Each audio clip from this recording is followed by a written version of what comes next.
You ask Tiger to calculate. This deals with linear inequalities with one unknown. The final result is q greater than -3. Let's solve it step by step. Group all constants on the right side of the inequality. Subtract 4 from both sides.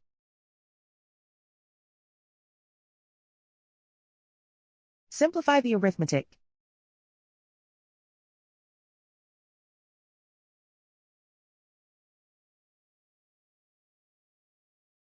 Isolate the q. Divide both sides by 3.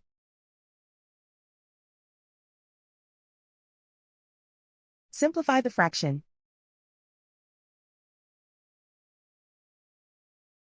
Find the greatest common factor of the numerator and denominator.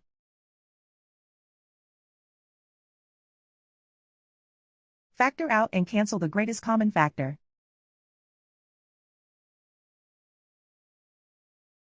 Plot the solution on a coordinate grid. And so the final result is q greater than -3.